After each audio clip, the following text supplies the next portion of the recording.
Setelah Perang Dunia II dideklarasikan pada tahun 1939, Amerika awalnya mengambil sikap sebagai negara yang netral. Namun pada 8 Desember 1941, Amerika terpaksa menarik kalimatnya setelah Jepang berhasil meluluhlantahkan Pearl Harbor.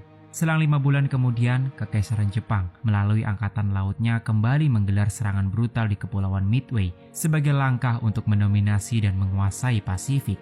Pertempuran itu pun menciptakan babak baru antara Amerika melawan Kekaisaran Jepang. Laksamana Nimitz, seorang panglima tertinggi Amerika di kawasan Pasifik, melalui kecerdasan intelijennya berhasil mengendus rencana musuh dan sukses memukul mundur armada Jepang. Midway sendiri bisa disebut sebagai kuburan massal bagi kapal induk Jepang, sekaligus merupakan peristiwa paling memalukan dalam sejarah Angkatan Laut Kekaisaran Jepang. Itulah kira-kira penjelasan singkat dari film Midway yang akan menjadi topik utama kita kali ini. Film yang rilis pada tahun 2019 ini berdasarkan kisah nyata yang menggambarkan mengenai pertempuran armada Amerika melawan armada Angkatan Laut Kekaisaran Jepang. Jika pertempuran Stalingrad di Uni Soviet dianggap sebagai titik Perang Dunia II di teater Eropa, maka pertempuran Midway adalah membantu channel ini untuk lebih baik ke depannya. Selamat datang di channel Live on Movie dan bersiaplah. Cerita bermula di Jepang pada 4 Desember 1937 di Kiyosume Garden, Tokyo. Seorang perwira intelijen Angkatan Laut Amerika bernama Edwin Layton dan beberapa petinggi sekutu lainnya memenuhi undangan diplomasi dari Laksamana Isoroku Yamamoto. May our nations work together to maintain peace on the seas. Setelah jamuan makan malam selesai, Layton sebagai asisten atashe Angkatan Laut Amerika berbicara empat mata dengan Laksamana Yamamoto. Tampaknya Layton menyadari sesuatu jika Yamamoto memiliki maksud terselubung. Pembicaraan mereka mengarah kepada Jepang yang saat ini menginvasi Cina.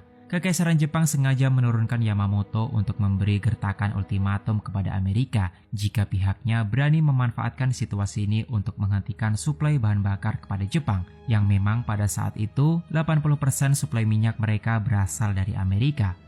Dinamika politik berjalan begitu cepat, tidak ada yang menyangka jika 4 tahun setelahnya pada tahun 1941, Perang Dunia II benar-benar terjadi. Blitzkrieg Hitler berhasil meluluhlantahkan benua Eropa, sementara Kekaisaran Jepang sukses menginvasi Cina. Namun sampai saat ini Amerika secara resmi tetap menjadi negara yang netral, tetapi Jepang memiliki rencana lain. Sebuah kapal induk Amerika, USS Enterprise, berlayar 170 mil dari barat Pearl Harbor. Para kru dan personel menjalani sesi latihan seperti biasa, termasuk sebuah pesawat Douglas SBD yang tergabung di dalam skuadron Scott ke-6 bersiap mendarat. Pesawat itu ditunggangi oleh pilot ambisius bernama Letnan Richard Digbess dan co-pilotnya, satu tindakan ceroboh yang membuat para personel khawatir di mana Digbess mensimulasikan pendaratan darurat ke dek kapal jika pesawatnya tertembak musuh dan mengalami kerusakan parah.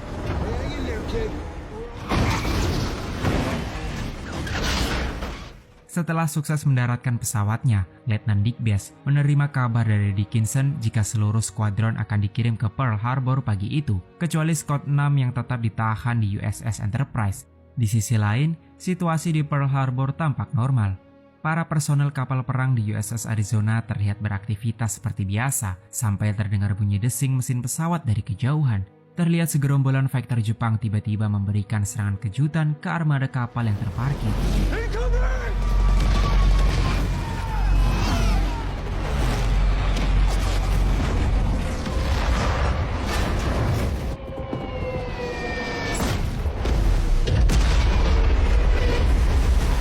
Situasi pun berubah menjadi kepanikan. Ledakan itu menciptakan gemuruh yang bahkan terdengar hingga ke pemukiman. Jepang mengerahkan kekuatan total sebanyak 353 pesawat, termasuk pesawat peluncur torpedo yang langsung meluluhlantahkan semua kapal di galangan ini.